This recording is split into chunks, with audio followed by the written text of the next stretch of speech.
Hello, hello. Looks like we are live on Facebook. Welcome to the Be Smart About Art show. My name is Susan J. Mumford, and I'm just going to kick off again. Welcome to the Be Smart About Art show. My name is Susan J. Mumford. It's a pleasure to have you on this Monday for the art world this week. Now, as I've said in previous editions, there are indeed things happening in the art world and different things. That's one of the things that's the most interesting, I think, about this period is that we are now seeing developments that never would have happened otherwise.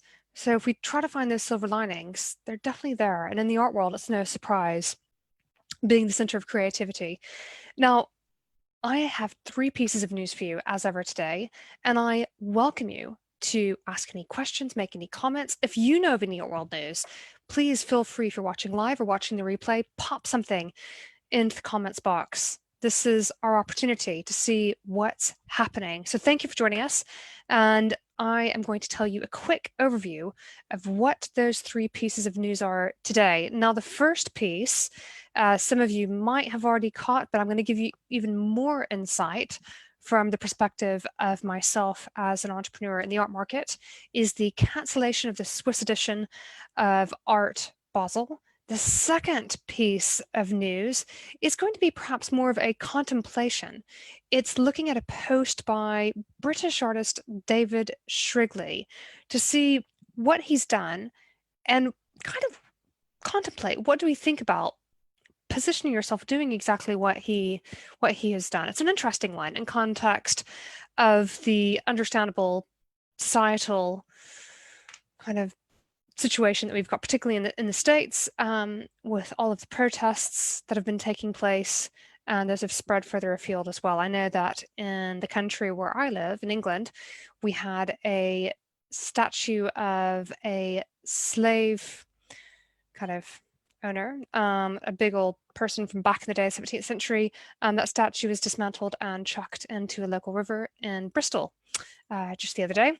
And then thirdly, we have got some consideration from Tim Schneider of the Grey Market. You might know of Tim. He produces the Grey Market article each and every week on ArtNet News, and he's talking about the art world's need for actionable plans, not just a one-time Blackout Tuesday event on social media. So all really good food for thought. And I think a question for yourself as we go into today's edition is, where do you sit with this? What have you been doing or not doing? I actually ran a session just at the end of last week talking about what galleries, as professionals, those gallerists, what are they doing? How do they feel? And as managers of those brands, those gallery brands, what's the responsibility of those brands to essentially put online information about, or to spread the word about their position? Or have they stayed quiet? What's your point of view, and what really resonates with yourself? So something to think about as we get started. Let's kick off with this news piece about Art Basel. So here we go. We have got this press release out. We have got now journalists that are reporting on it. So Saturday morning, I picked up my own iPhone and I saw an update from Art Basel saying Art Basel cancelled. And I thought, wow, okay. What happened? Essentially, as we look at this piece from ArtNet News, that was published on June 6th. So they did get this out the day that the news came out from Art Basel. What happened was essentially Art Basel was supposed to have been taking place this month. In fact, it would have been next week. I personally was very much so looking forward to it. And actually, was it this week? I guess it was this week, but it was towards the end of this week, I think, something like that. So it was taking place mid-June. It had been rescheduled to September. Back in April, I remember talking with one gallery manager in London whose gallery was supposed to be participating in September, and he was going, who knows? He had been furloughed from his gallery, and he himself, his gallery wasn't really that keen to be telling people that much about their intended participation in the event because they weren't convinced at the time that it would be going ahead. And indeed, instead of it being delayed, it has now been cancelled. So it is important that you think about the terminology that you use. Are you delaying something, or are you cancelling it? Are you rearranging it? Are you reinventing it? What are you doing with your existing plans as you move into the future? Do they need to change? And thinking about how you communicate that is entirely important and relevant. Words do matter. So I just want to read you a bit about what Alex Greenberger says in this article. So there you can see Art Basel in Switzerland, the big presentation of, I mean, it's a fantastic event. I usually go most years. So this says, with the International Art Calendar in disarray because of the coronavirus, and there you can usefully see a link with information. So if you check out artnews.com/t/coronavirus/, you will see information on updates on what's happening in the art world calendar, which is quite useful. So the Switzerland edition is one of 3 events held annually by the art fair giant. Has been cancelled amid heightened uncertainty. It would have marked the fair's 50th anniversary. I do remember actually a couple of years ago being in Basel and becoming aware of how long this particular fair has been going, because I personally was only really aware of art fairs that had started back in the mid 80s. And it turns out that here you have an art fair that started back in, I guess it must have been 1970. So absolutely astonishing. They say earlier this year, Art Basel was moved from its normal dates in mid-June to a new set of dates in mid-September. Its online viewing rooms events will still take place as planned, running from June 19th to June 26th, with preview days from June 17th to June 19th. And I'm looking forward to that in today's world. This is a different world, and we can still have experiences. And the galleries who would have been there presenting face to face in front of viewers can now access an even more international audience, and not causing, let's say, the bit of environmental impact of people traveling. I'm not saying it's necessarily a great thing for the galleries. It's a very scary time for small businesses in the art world, but it's not to say that we won't have an experience, because by all means we will still be having an experience. And please join me by going and participating, by going in and viewing the exhibition. And then, as it says, the next live edition of the fair is scheduled for June of 2021. So we've got the event online this year, then we have the event scheduled to take place in person next year. And what's going to be interesting to see is if next year, let's say it is able to take place in person, and that we still don't really know. The month of June might be a bit of a question mark for next year. Will the vaccine be readily available? Will we not? I'm speaking today before we even have a vaccine. But if it happens in person, I would imagine there will be much more online accessibility than we have ever known. And perhaps it will actually end up reducing the amount of air travel that takes place. It'll be fascinating to see what happens in the future. And you can take a lot from, I think, personal happenings as well. If I think about my husband, Chris, who had his birthday last week, so happy belated birthday to Chris from all of us, I'm sure. He had an online birthday party, and it was phenomenal, because actually he was able to see people connecting from different countries who never would have met otherwise. And his take is, wow, in the future, he wants to have an in-person event as well as having an online engagement, which I just think is phenomenal. So I think what we're seeing happening in personal life, we'll see in professional life as well. So think about how the two really do fit into each other. And I do want to stress here what Art Basel really emphasized in their press release, which is, in their press release, Art Basel explained that it was forced to cancel the fair because of the, quote, the fundamental health and safety risks related to the pandemic, the financial risks for exhibitors and partners, the ongoing impediments to international travel. That's a good point. And the fact that the regulatory environment around large-scale events has yet to be finalized by the Swiss Federal Council. So the fair normally gathers just under 300 exhibitors. It's considered to be indeed one of the premier art events of the year.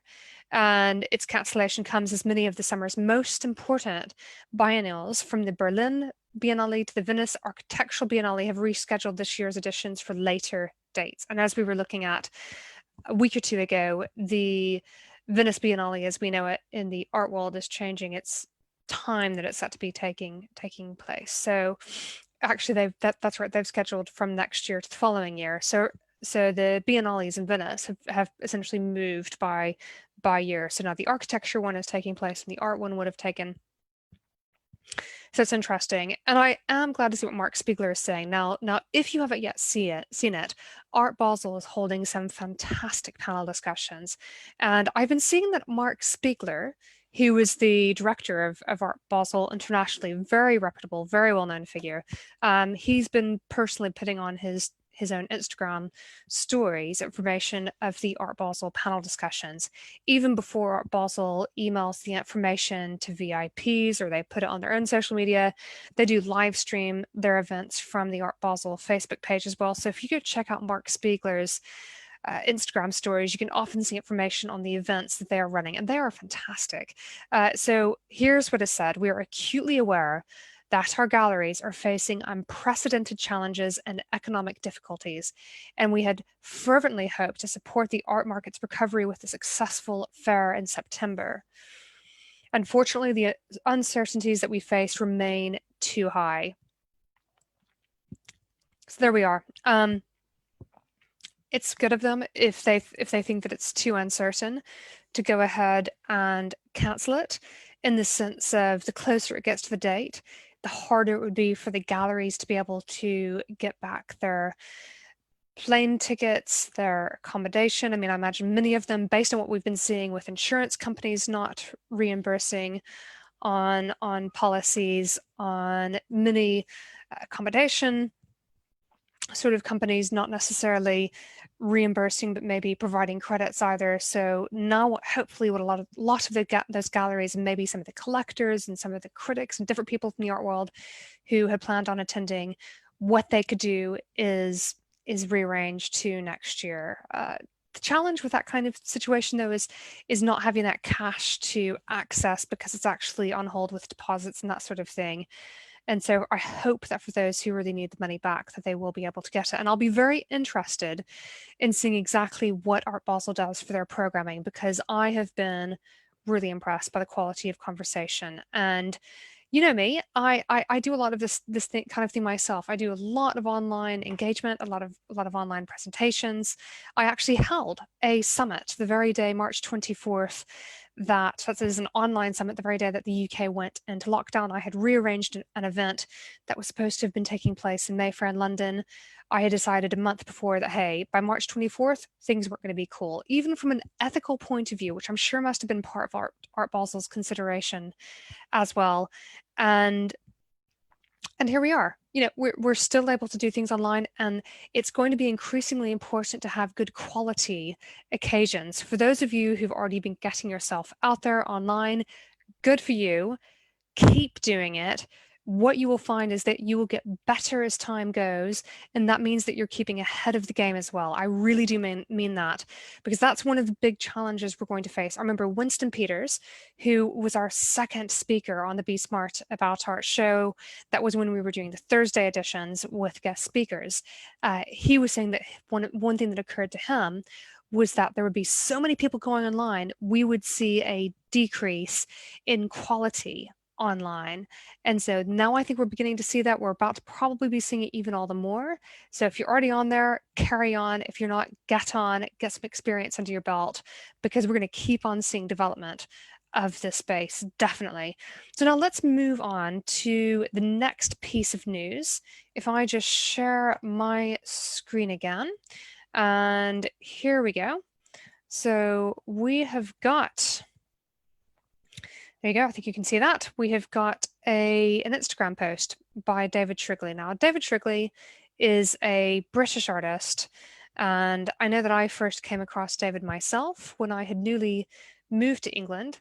It was probably in 2000 or 2001 when I attended an evening talk that he was doing at Tate. Now, the Tate Modern was already open. I think it was at Tate Modern, although it could have been Tate Britain as well. Although Tate Modern, it's in its name, it's more about more about modern art, whereas Tate Britain is more about British history. And so he's known for these quite funny, quite light-hearted kind of illustrative pieces where there'll be a bit of text, there will be some illustration, as you can see in front of you. But this one stood out as being kind of weird. So you've got this image and you think, oh gosh, what's going on? That almost looks like kind of something that's broken. What am I looking at? Is that maybe a window pane that almost looks like a window? And then you see at the top, I enjoyed breaking the window and I would like to break more. Now this was posted on Tuesday, and I guess just double checking the date, absolutely making certain that I've got the date, that was posted correct. Yes, Tuesday, the 2nd of June. Now that was the date that there were tons of protests. There had already been some protests in the United States. We already had all over the news that we had this terrible, terrible passing of somebody who'd been killed by policemen in the States, and then suddenly that's George Floyd had been murdered by police and had been caught on camera. I'm not going to tell you the whole story because I think we all know what that is. And then you have, right when all the protests are taking place, and you had looting starting in the USA, David Shrigley posts a piece on Instagram that seems to be encouraging people to break windows, which is really interesting. I'm using the word interesting to keep it open. I mean, I think that's pretty terrible to be encouraging actual crime, because breaking a window would be crime. So you can see a couple of comments there. I mean, there are thousands of comments on this post. People are not impressed by it. You've got one person, Tom Briggs, saying poor timing and in poor taste with this one. Then you've got Nibble saying, it's actually interesting, it's Nibble and then dot and then underscore. So that's the handle. So it's not just Nibble, it's Nibble dot underscore. Can you imagine saying, oh, and follow me on Instagram at Nibble dot underscore? It sounds kind of, people 10 years ago would go, what on earth are you talking about? So Nibble says, this is inappropriate and insensitive coming from a white man. This is taking away the intentions of the protests and is ultimately silencing Black people in the mission for change. We don't need your white looting shit for change. Pardon me. You're destroying the communities that this movement is fighting for. Please take this down. And wow, what an intense post that David Shrigley did. I was very surprised to see it. You can see people doing posts that were supportive of Blackout Tuesday. You can understand people communicating between each other to say, like I did on one or two posts, to say, hey, maybe there'd be a post where somebody had used the hashtag Black Lives Matter, and I would say, hey, please remove Black Lives Matter as a hashtag, because that essentially is getting in the way if people are communicating about protesting, because they were wanting to use the hashtag Black Lives Matter. If you're not involved, if this post or the text doesn't relate to organization of protests, then please remove that particular hashtag, that kind of thing. But to post that, I mean, that's just, it's sort of stoking the fire, and it's very upsetting. So yeah, what you post, you do need to be mindful of. And the fact that he's left it up there is very interesting. Very, very interesting. And I just can't see that it would be coincidence either. That did pass through my head. I thought, oh, maybe it was random. So, but how? That would absolutely not be that random. You would not just so happen to have posted that. So yeah, I bought several books at that talk by David Shrigley, and it's interesting. I think that my own take on his art, and well, particularly himself as an artist now, has really gone down. I probably won't buy another book. I probably won't post again about David Shrigley, and it's because of that one. It's because of that one post he did. So you could do one thing like that and really hurt yourself, but out of such insensitivity. So it's fair that it's having an impact negatively. Think about that. Think about the things that you post and what impact you can have on other people, because it really will evoke a very deep, I would say, unconscious reaction on the part of others. And equally, you could post something that would be uplifting and incredible and amazing. And I was hearing people talk at the end of last week about how their next posts were going to be positive and beautiful, and celebrating life and celebrating what we have and celebrating the change that we're seeing taking place and hoping that there would be change. Fascinating times, all during a pandemic, all during the midst of being in lockdown for many of us, not quite knowing what's next or what's official or what's not official. Last but not least, related to the last piece and thinking about what the art world is doing, we have got this grey market piece by Tim Schneider. So this is from today, from the 8th of June, 2020. It's titled The Grey Market, Why the Art World Needs Actionable Plans, Not Blackout Tuesday, he says, to fix racial injustice and other insights. And it says in the little subtitle, our columnist on why hashtags and form emails won't solve centuries of racism in the American art world. And I would say and beyond. We are seeing people taking action and taking part beyond the borders of the United States of America. So that lovely mural you're seeing right there, you know, it's taking something that's a really intense image with the I can't breathe, and it is actually saying what can we do to improve the situation inspired by this horrible act. And what do we think is being written when he starts the new word AL? Maybe it's all together. Wondering if any live viewers have any ideas as to what that next word might be, or if you actually can find it as well. So the artist is Celos, CELOS. Hashtags are unity, peace, change, love, and then, I don't know, maybe all together, something like that. So the Grey Market comes out every single Monday, and the Grey Market is actually something that you can directly follow. You can get an email with Grey Market update each and every Monday as well. And I'm going to read to you a bit from the piece. Now, I am aware as well that sometimes these PDFs, it seems as though the ArtNet news ones, that they kind of get scrunched up with the text. So pardon if a bit of that on your screen is kind of scrunched up together. We've got on Tuesday, that's looking at Tuesday of last week, dozens of Instagram accounts run by for-profit and non-profit companies, both inside and outside the arts. And I noticed the Royal Academy of Arts, particularly in the UK, posting a black square, which was to me very, very touching. Posted a monochrome black square with the hashtag Blackout Tuesday, ostensibly in solidarity with the Black Lives Matter movement and the push for lasting change on issues of racial justice. The question now is how many of those pledges will be matched by meaningful action. And that might take you back as well to the women's marches that took place. That was in January of 2017. So can you believe it? Over 3 years ago now.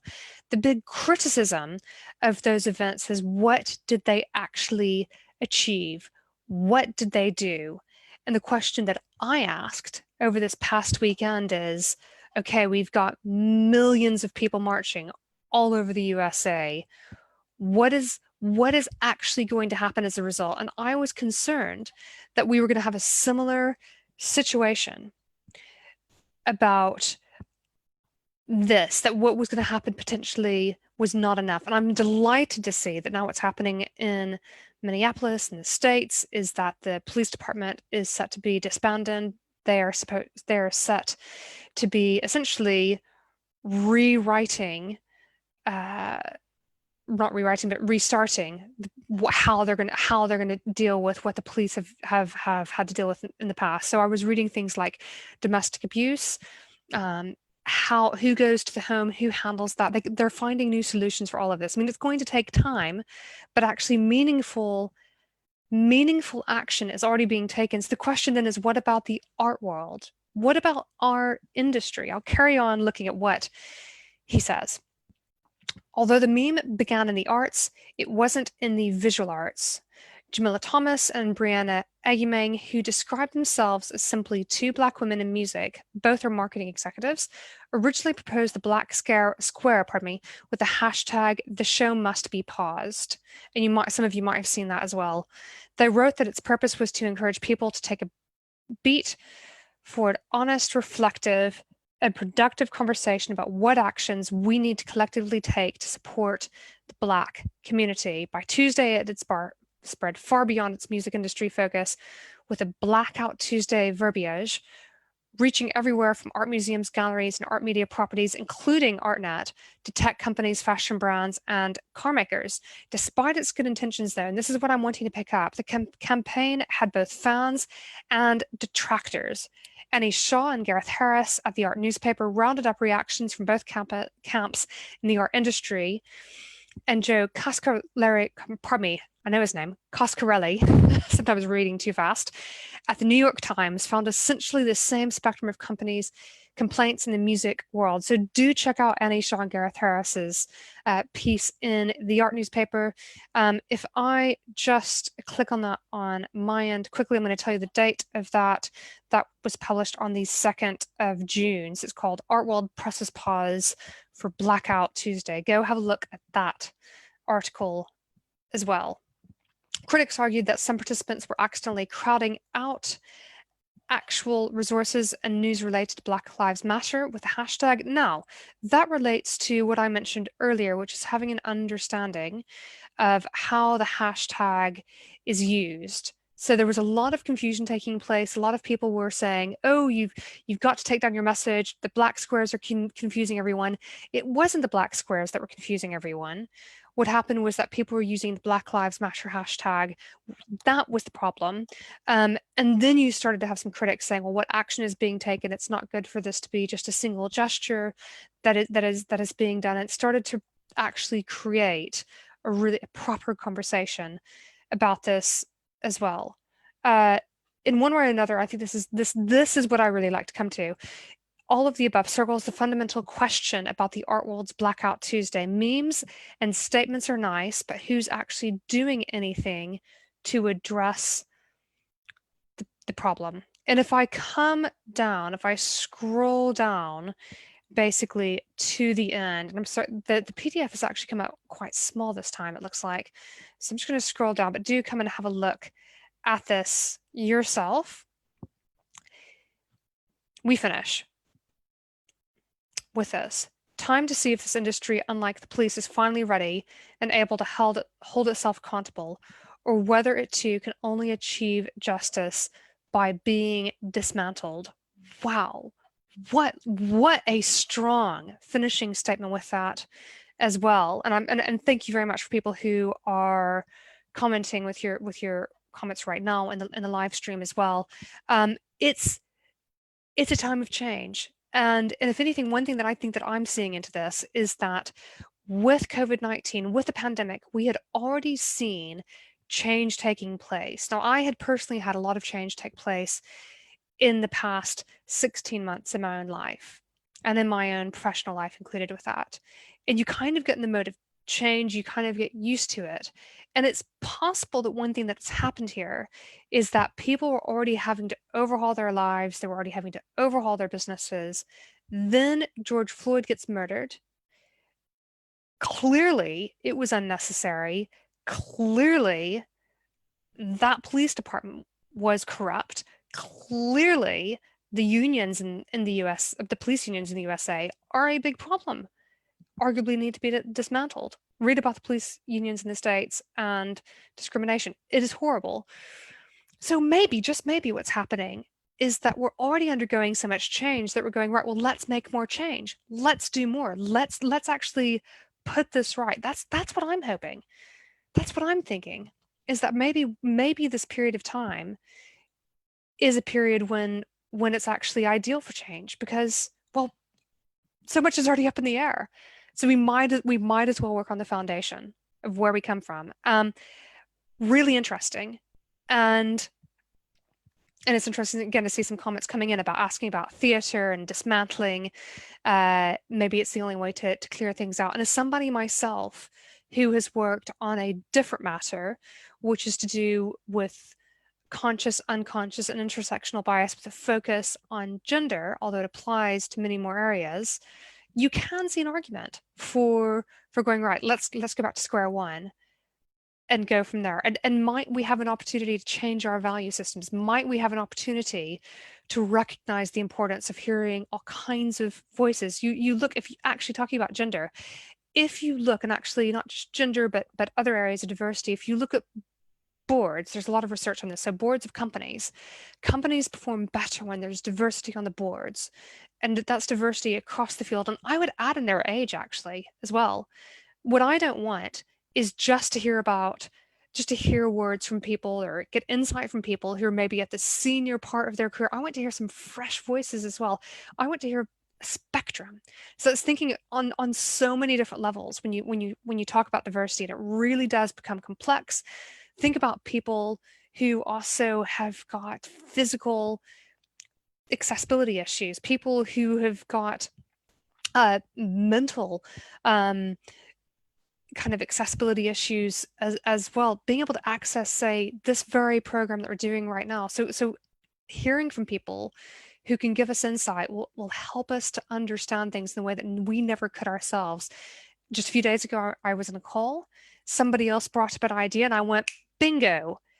I never would have had that idea. Thank you very much. So we do have so much more that we can offer as communities, as professionals, as businesses when we think about what can other people bring to the table.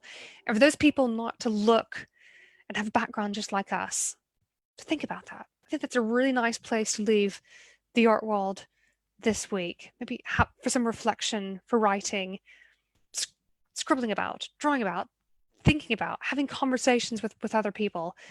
And think about, as actually was commented upon as well, maybe not dwelling on the past. It's not this that was said, it's the next piece. Not